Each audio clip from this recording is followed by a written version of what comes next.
Assalamualaikum warahmatullahi wabarakatuh. Alhamdulillahirabbil alamin wassalatu wassalamu ala asyrofil anbiya'i wal mursalin habibina maulana Muhammadin wa ala alihi wa sahbihi ajma'in.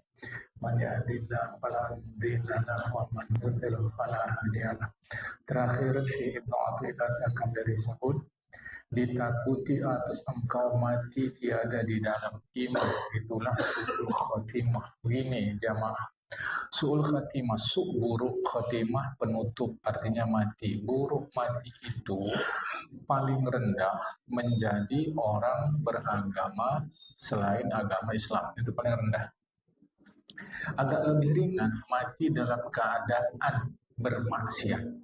Jadi su'ul khatimah, buruk penutup, artinya mati, itu paling rendah dalam keadaan beragama non-Islam. Paling rendah. Agak ringan sedikit mati dalam keadaan berbuat dosa. Mati dalam keadaan berbuat dosa. Husnul khatimah tentu lawan itu. Nah, Syekh Ibnu Athaillah Sakandari mengatakan, ditakuti atas engkau mati tiada di dalam iman. Ini maknanya adalah su'ul khatimah yang paling rendah. Wal'iyadu billahi min zalika.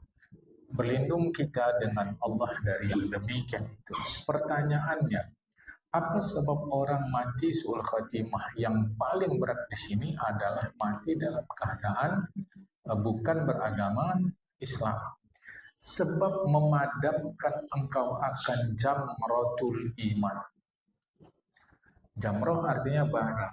Sebab bara iman itu sudah engkau padamkan. Apa penyebab padam bara iman? Dengan sebab banyak hitam hati engkau pada berbuat maksiat. Jadi maksiat durhaka itu mengakibatkan kesadaran batin orang itu menjadi padam. Iman itu adalah kesadaran batin, itu menjadi padam. Dan itu membuka kesempatan orang mati dalam keadaan di luar Islam. Jamaah ya, jadi jangan salah paham kalau gitu nggak penting sholat, puasa, zakat, enggak begitu. Itu semua penting. Karena Islam tidak ekstrim pada syariat saja, pada batin atau hakikat saja. Semua itu penting, jemaah ya. Dan yaitu dosa atas dosa, hingga hitam hati engkau daripada tiada tobat engkau daripada dosa. Jadi sebab tidak taubat, maka taubat itu penting, jemaah. Taubat tidak ada hubungan dengan umur, dengan waktu, dengan tempat. Nanti kalau saya sudah umur 40, 50, 60, 70, baru tobat, nggak ada hubungan. Nanti kalau saya sudah sampai di tanah suci, baru saya tobat, itu nggak ada hubungan. Nanti kalau sudah sampai bulan Ramadan, baru saya tobat, ini nggak ada hubungan. Taubat hanya ada hubungan dengan dosa yang kita lakukan.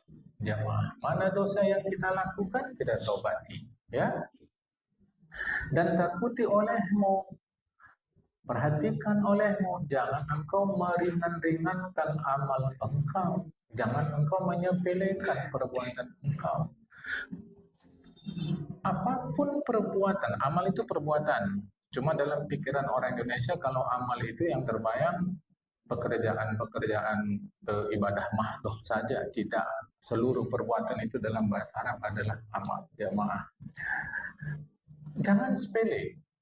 Nah, apapun perbuatan di dalam Islam, apapun itu, yang paling tinggi adalah sholat, tidak ada lain. Saya punya harta sepenuh langit bumi, saya gunakan untuk kepentingan agama Islam. Tapi sholat tidak saya kerjakan. Bukan tidak bermanfaat donasi saya itu, tetapi lokomotifnya adalah sholat. Apapun jemaah. Maka keliru ketika kita meramaikan masjid ini, tapi kita tidak meramaikan sholat. Kalau gitu tak usah ramaikan masjid ini dengan hiasan, dengan nggak usah, salah juga. Tapi nomor satu adalah sholat. Nggak ada ceritanya, nggak bisa ditawar-tawar. Hadis Rasulullah menjelaskan tentang beliau mendapat perintah sholat adalah melalui Isra dan Mi'raj. Hanya itu yang dijemput Rasulullah ke langit. Lebihnya didapat Rasulullah di bumi. Jadi nggak ada lain. Maka ketika kita mementingkan selain sholat daripada sholat, berarti kita telah berlaku zalim oleh karena tidak menempatkan sesuatu pada tempat yang semestinya. Jadi jangan engkau sepelekan amal engkau. Buktinya begini sajalah. Dan memilih engkau akan makanan yang baik menjadi tempat najis. Sedangkan makanan aja kita pilih yang baik-baik, padahal itu untuk tempat najis. Tidak ada makanan yang akhirnya tidak menjadi tempat najis. Tidak ada makanan yang akhirnya tidak mendiami tempat najis. Walau dari makan itu kan ada tenaga, juga ada sisa. Nah, untuk itu aja kita pilih yang baik. Masa untuk berbuat diperintahkan oleh agama kita sepele biasa-biasa saja. Itu yang kadang-kadang dalam bahasa sarkasme saya sampaikan kepada kita. Kita ini kalau untuk undangan bukan tanggung terampilnya, tapi untuk sholat bukan tanggung, kurang memperhatikan. Kalau untuk undangan, waktunya, hadiahnya, dengan siapa pergi, mengendarai apa, pakaian kita bagaimana, itu diperhatikan semua. Tapi kalau untuk sholat, kok semacam kurang. Ini keliru. Jamaah, ya ini keliru. Dan takuti olehmu akan nafsu engkau yang ada ia antara dua lambung engkau, perut, makan, jamaah. Ya. Nah, jadi kita hidup ini karena nafsu. Satu nafsu perut, kedua nafsu kelamin. Nafsu perut itu adalah kehidupan ekonomi, nafsu kelamin adalah berketurunan. Dua-dua itu sama penting di dalam Islam, tetapi kalau kita tidak mampu merawatnya, maka nafsu perut akan menguasai kita. Maka yaitu nafsu itu jadi kayu yang kering atas engkau. Nah, ini dia. Si nafsu tadi ibarat kata menjadi kayu kering. Jika datang api segera terbakar ia. Nah, ibarat kata begitu. Jadi nafsu itu harus diperhatikan, harus dirawat, bukan diperturuti tapi diarahkan. Nafsu makan itu bukan diperturuti tapi diarahkan. Saya sudah bagi tahu rumusnya, halalan thayyiban la tusrifu. Yang halal yang baik tidak berlebihan. Nafsu kelamin itu tidak diperturutkan tapi diarahkan melalui nikah kawin. Jamaah, ya. Dan lagi tiada mencerai nafsu itu akan badan hingga sampai mati. Jadi jamaah Imam Ghazali sebutkan, ini Syekh Athaillah Sakandari, Imam Ghazali sebutkan ada setan itu di luar manusia, ada nafsu dalam tubuh manusia. Mengusir musuh, mengusir pencuri sebelum masuk rumah itu jauh lebih mudah dari mengusir pencuri setelah masuk ke dalam rumah. Seperti di dalam. Mengusir setan itu lebih mudah daripada mengendalikan nafsu, kata Imam Ghazali. Nabi sendiri memberi garansi, kau ucap saja a'udzubillahi minasyaitonirrajim, maka syaitan pasti pergi. Itu Nabi yang sebut. Jemaah, ucap saja a'udzubillah. Tapi mengapa juga ada kejahatan? Karena ada yang di dalam. Itulah nafsu. Nah, nafsu ini dia mesti dibimbing, bukan dibunuh. Maka Islam tidak mengenal ajaran membunuh nafsu, menghilangkan nafsu. Itu nggak dikenal dalam Islam. Dalam Islam yang dikenal adalah mengarahkan, mengendalikan nafsu. Karena resiko membunuh cuma dua. Resiko memerangi itu cuma dua. Kalau nggak dia mati, maka musuhnya mati. Maka nafsu jangan dimatikan di dalam Islam, tapi diarahkan. Nafsu marah itu diarahkan. Lewat jihad, berperang, melawan musuh, adu fisik, jamaah. Itu nggak dimatikan. Nah, jadi kata Imam Ghazali, kalau musuh yang luar itu adalah setan, dibaca waktu itu mudah, tapi yang di dalam ini iblis. Bahkan kadang ini nafsu, bahkan kadang-kadang terjadi kolusi antara setan dengan nafsu. Jamaah. Nah, ada kesamaan dengan penjelasan Syekh Ibnu Athaillah Sakandari. Beliau katakan bahwasanya nafsu itu tidak mencerai akan badan engkau hingga sampai mati. Itu. Makanya ada keliru kalau orang mengatakan sudah bisa mengendalikan nafsu. Ini keliru, karena pengendalian nafsu adalah perbuatan sepanjang hayat sampai nyawa berpisah dari badan. Bahkan detik-detik ketika kita sakaratul maut, kita malah menghadapi dua, satu nafsu, satu iblis. Jamaah saat itu. Ya. Bersalahan syaitan menceraikan akan engkau pada bulan Ramadan. Pada bulan Ramadan, syaitan itu bercerai dari manusia karena bahwasa ini dia diikat orang pada bulan Ramadan sekalian syaitan. Jadi yang mengikat syaitan pada Ramadan itu adalah orang. Nah, buktinya kami nggak pernah mengikat setan. Lah itu puasa kita itu sesungguhnya adalah mengikat setan. Maka ketika puasa kita tidak mengikat setan, justru yang terjadi sebaliknya, manusia yang diikat oleh setan, maka keluarlah dia daripada maksud puasa, yaitu pengarahan hawa nafsu. So, pengarahan itu pentinglah, maka Nabi mengajarkan cara bersahur, cara berbuka, dan seterusnya, jamaah. Jadi, kata Syekh Athaillah, bersamaan dengan setan. Setan menceraikan ia akan dikau pada bulan Ramadan karena bahwasanya diikat orang pada bulan Ramadan sekalian setan. Dan jika dapat orang berbunuh-bunuhan pada bulan Ramadan dan orang mencuri, maksudnya terjadi juga kejahatan di bulan Ramadan, maka yang demikian itu daripada nafsu. Ini satu penafsiran terhadap setan diikat. Jadi setan diikat itu ada beberapa penafsiran di Ramadan. Satu memang dia diikat betul-betul diikat oleh Allah Taala. Tetapi yang diikat adalah setan-setan yang besar-besar. Dalam bahasa saya menyebutnya setan-setan senior. Jadi setan-setan junior nggak diikat, jamaah. Penafsiran kedua, setan diikat itu maknanya adalah dia diikat seperti yang kedua ini oleh kita. Jadi bukan diikat sebenarnya, tapi dia nggak bisa menggoda kita sebab kita sedang berpuasa. Jamaah. Itu diantara penafsiran setan diikat. Ya. Syahdan. Apabila suka dan condong nafsu kepada berbuat maksiat dan dosa. Macam mana cara kita seketika untuk mengendalikannya? Maka hendaklah engkau ingat akan dia dengan seketika itu, dengan apabila suka dan condong nafsu kepada berbuat maksiat dan dosa itu, ingatlah akan dia dengan azab Allah Ta'ala. Satu. Ingatlah dia dengan azab Allah Ta'ala. Resikonya bahwa kita akan mendapatkan kesulitan, jemaah. Dan putus rahmat daripadanya, putus kasih sayang daripadanya. Di tengah masyarakat yang mementingkan uang, kasih menjadi tidak diperhatikan. Mau suka dia sama saya, mau benci dia sama saya, nggak penting. Yang penting dapat uang. Tetapi kalau nurani kita masih hidup, dimasakkan pun kita di rumah oleh istri kita. Tapi kalau dia masak dengan hati yang berat, dengan muka yang kusut, rasa kita makan pun tak enak. Orang tua yang mengurus kita, ku penuhi segala keperluanmu, tapi orang tua sudah membenci kita. Saya rasa ini ada yang kurang. Itu gula yang kurang garam. Jamaah. Bahwa Allah Ta'ala tetap memberi kita rezeki, tetap memperhatikan kita, tapi putus dari rahmat Allah. Sebab kita yang mempermasalahkan itu dengan Allah. Bukan Allah yang mempermasalahkan, kita yang buat masalah kepada Allah Ta'ala. Rasanya itu seperti gulai kurang garam. Sebab apa dengan memperbuat maksiat? Karena bahwasanya madu yang ada padanya racun ditinggalkan orang daripada meminum akan dia. Padahal serta mengetahui engkau manis yang ada padanya, sebab mendatangkan binasa kepada engkau.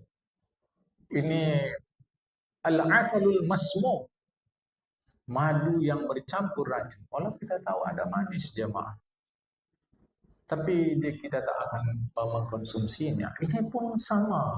Allah Ta'ala beri kepada engkau segala macam, tapi engkau berbuat dosa. Maka ketika itu, ingat sajalah siksa Allah Ta'ala. Ingatlah putus rahmat Allah Ta'ala. Hidup kita singkat, sekejap lagi selesai. Jamaah. Singkat sekali. Oke lah kalau kita pakai umur. Kalau pakai umur, menurut adat, 60, 70, 80 selesai. Nggak ada yang bertahan. Ya oke lah, paling tinggi-tinggi pun 100, 110 selesai. Terus mau apa? Mau apa jamaah? Akhirnya kita nafsi. Akhirnya nafsi. Hidup yang nampak kita menyenangkan ini, kalau tidak pandai menyikapinya, dia akan menyulitkan. Perhatikan hadis Rasulullah berikut. Sesungguhnya bersabda Nabi Muhammad SAW, ini hadis riwayat Imam Muslim. Bermula dunia itu manis lagi hijau. Manis lagi hijau. Enak, jamaah.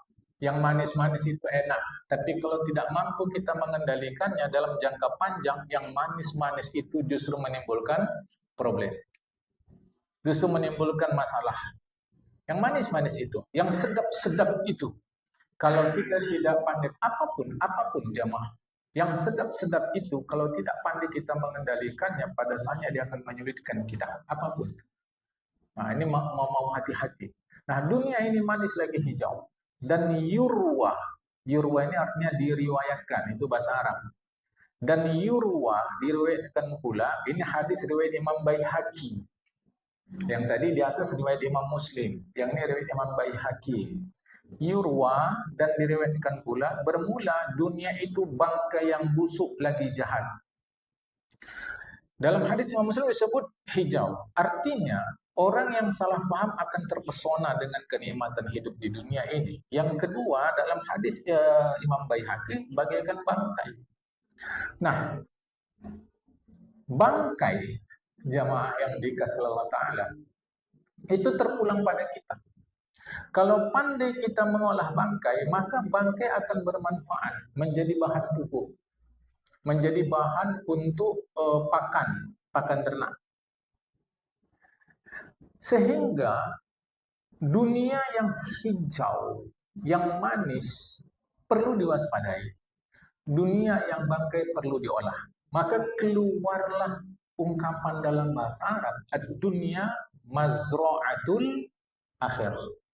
Dunia ini ibarat bagaikan kebun akhirat. Ungkapan itu tidak mengatakan dunia ini bagaikan laut akhirat, tapi bagaikan kebun akhirat. Konsep kebun adalah pengolahan. Orang tidak akan dapat menikmati kebun kecuali setelah dia olah dengan menyiangi kotoran yang ada di kebun, rumputkah, lalangkah, atau apa, menanam, menyemai, menanam, kemudian memberi pupuk, merawat, menjaga sampai panen. Maka dalam Islam konsep dunia ini adalah pengolahan. Maka itu ada kalimat memakmurkan dunia. Kita makmurkan dunia, kita olah dunia ini untuk akhirat. Bismillahirrahmanirrahim. Wala tansa nasibaka minat dunia. Jangan lupakan nasib, bahagian, saham kau dalam kehidupan dunia. Ambil jamaah, meskipun nilainya mesti akhirat. Di akhirat nggak ada lagi fikih. Di akhirat nggak ada fikih, nggak ada ilmu fikih, karena nggak perlu lagi persoalan air mutanajis, mustakmal, air mutlak, air nggak perlu sama sekali. Rukun sholat nggak perlu, semua nggak ada di akhirat. Ilmu zakat, haji, puasa, ilmu baca Quran, semua nggak ada jemaah. Ilmu itu semua sifatnya di dunia.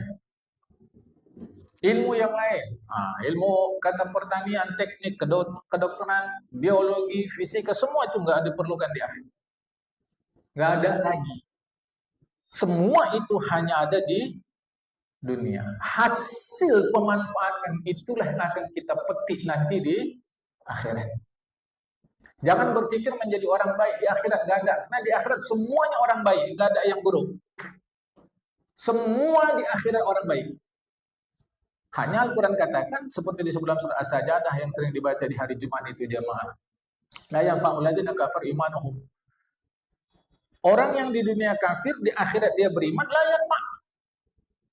Tidak lagi bermanfaat imannya. Di akhirat itu nggak ada orang kafir. Nggak ada orang kafir. Semuanya beriman. Surga nampak, neraka nampak. Seluruh nabi yang didustai juga sebenarnya dia nabi, tidak pantas didustai. Yang diimani sebagai Tuhan nampak dia bukan Tuhan. Allah Ta'ala hadir, semua jelas jamaah. Jadi semuanya beriman. Tetapi ketika di dunia kafir, di akhirat beriman, iman itu tidak memberikan dampak. Maka kalau mau jadi baik bukan di akhirat, di dunia. Barulah kebaikan dunia ini bermanfaat di akhirat. Sehingga dunia adalah konsepnya pengolahan. Jadi di dalam hadis riwayat Imam Baihaqi, dunia ini bagai bangkai.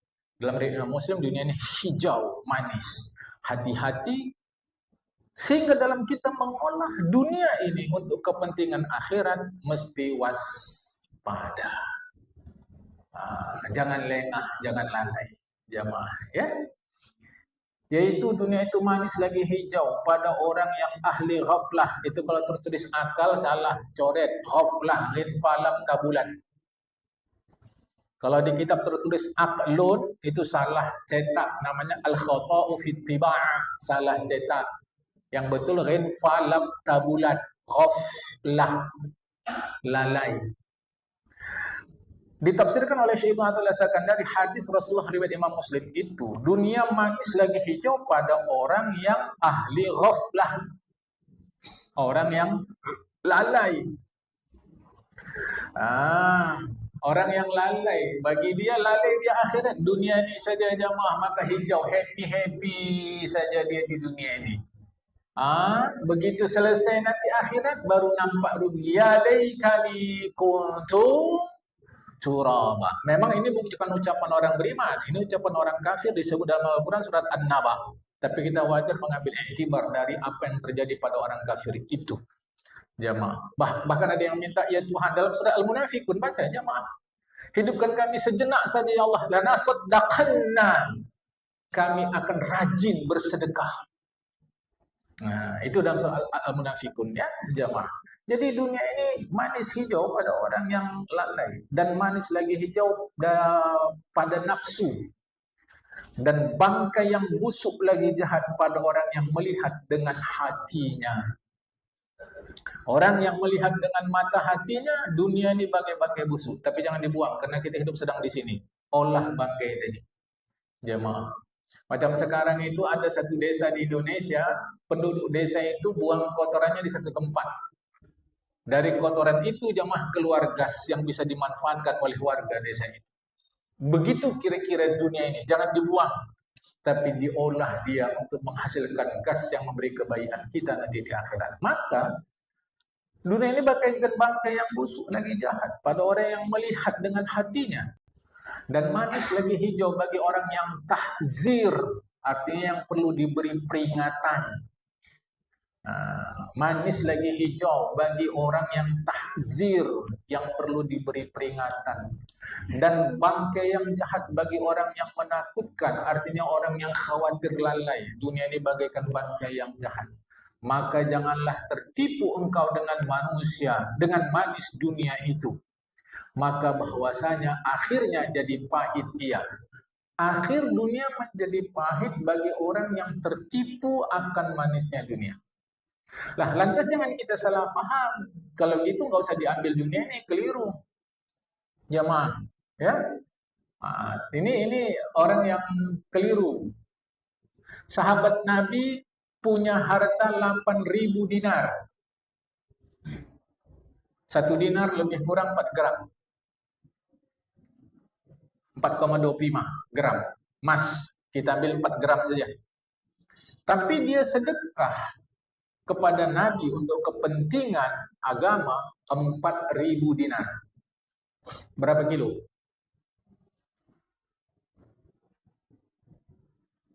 Satu dinar 4 gram emas. Ini 4.000. Berapa tuh?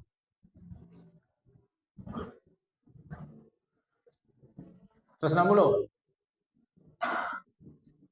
16 kilo. 16 kilo emas dimiliki oleh sahabat Nabi Abdurrahman bin Auf. Aset dia 8.000 dinar. Dia bersedekah 4.000 dinar. 16 kilogram emas, berapa triliun itu? Jamaah. Bagaimana dia bisa bersedekah begitu banyak kalau dia tidak mengambil dunia ini? Tahu-tahu kita berfaham, tinggalkan. Kesudahan kita tak punya apa-apa untuk memberi kebaikan bagi kemanusiaan. Abdurrahman bin Auf, sahabat Nabi. Nanti yang melek internet coba googling berapa aset Umar bin Khattab, aset Abu Bakar, aset Utsman. Nanti googling ya, sahabat-sahabat Nabi itu, Abdullah bin Mas'ud dan seterusnya. Nanti googling berapa aset mereka.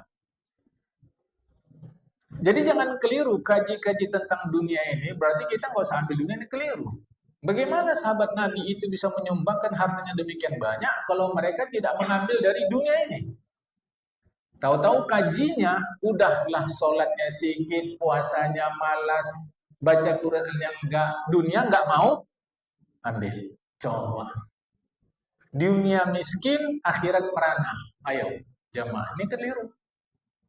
Ambil dunia ini, tapi dia diolah. Wala tansa nasibaka minat dunia. Tapi jangan terlena. Oleh karena manis dunia, ujungnya berakhir pahit. Syahdan, apabila berkata seorang kepada engkau, bila maksudnya ada orang yang bertanya pada engkau, siapa juga orang yang mukmin yang sempurna? Siapa orang mukmin yang sempurna? Hidup ini sebenarnya adalah proses menuju kesempurnaan, jemaah. Ya, hidup ini menuju proses kesempurnaan. Bila menurut Allah kau sudah sempurna sebagai manusia bagi kau, bukan bagi dia, bukan bagi si fulan yang lain, bukan si fulan yang lain. Bagi kau ini sudah sempurna, maka itulah yang disebut dengan mati. Nah, siapa orang mukmin yang sempurna? Ditanya kepada engkau, maka engkau jawab baginya. Orang yang melihat itu ia atas aib dirinya dan tidak membangsakan ia akan seorang daripada hamba Allah kepada aib.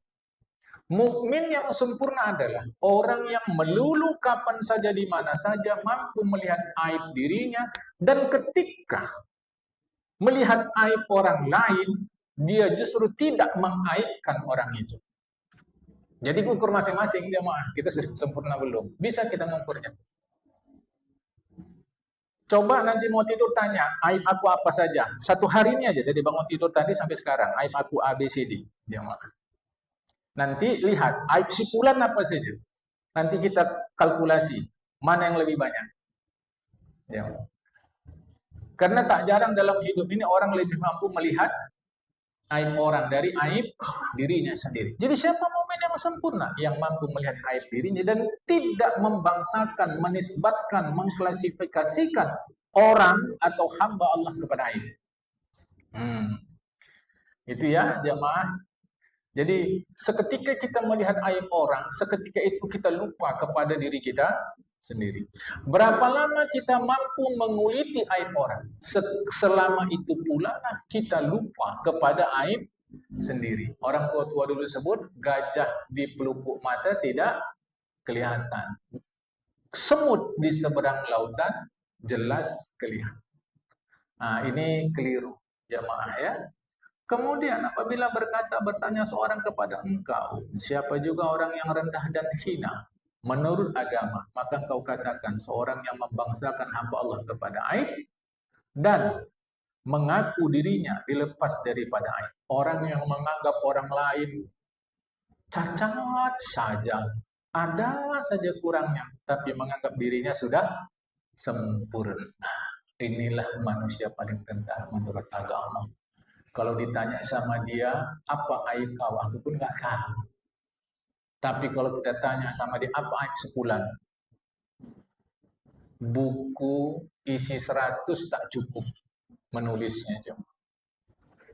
Aib orang. Tapi aib diri dia lupa. Ini orang rendah versi agama. Walau mulia tinggi di sisi manusia. Dan setengah daripada memperbuat atas ini hal pada zaman ini, menyuka dan berhimpun orang yang berbuat maksiat. Ini masalah. Di antara kesenangan orang itu berkumpul sama-sama berbuat maksiat. Apa maksiat yang kita lakukan? Riba. Macam kita ini mustahil mencuri menurut saya. Tapi riba masih mungkin. Ya, berkumpul sama-sama. Berkumpul sama. Bahkan nanti ketika silaturahmi Idul Fitri pun riba. Di rumah ustadznya pun riba dan ustadznya pun ikut riba. Bahkan di dalam mimbar khutbah Jumat pun ustadznya riba. Itu penyakit yang melanda semua orang. Kata Imam Nawawi, baca kitab Al-Azkar. Riba. Membuka-buka, mencerita-ceritakan kekurangan orang.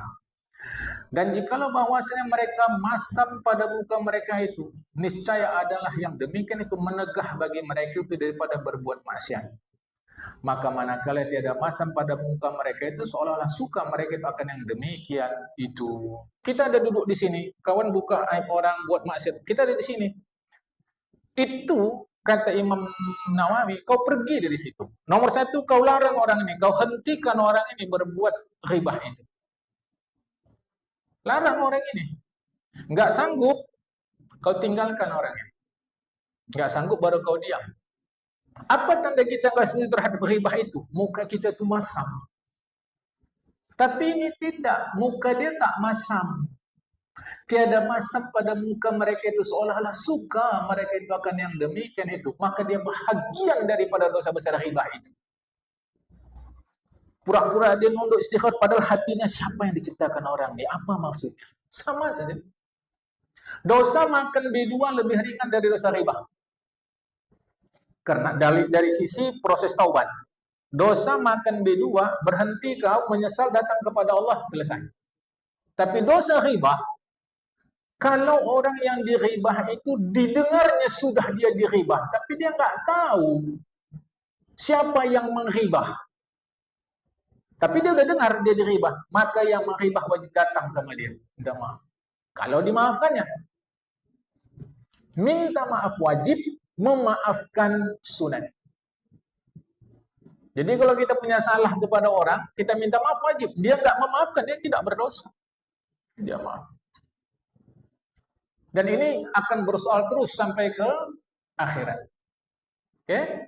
Artinya syahdan akan datang. Baik. Ini panjang jamaah, ini akan kita semua akan datang. Nah, kalau dibuka Allah pintu mulia, ternyata kita masuk dari pintu hina. Ini ada apa? Allah buka pintu mulia, tapi kita tetap masuk ke pintu atau melalui pintu hina. Ini ada apa sesungguhnya pada kita jamaah? Itu akan datang. Assalamualaikum warahmatullahi wabarakatuh.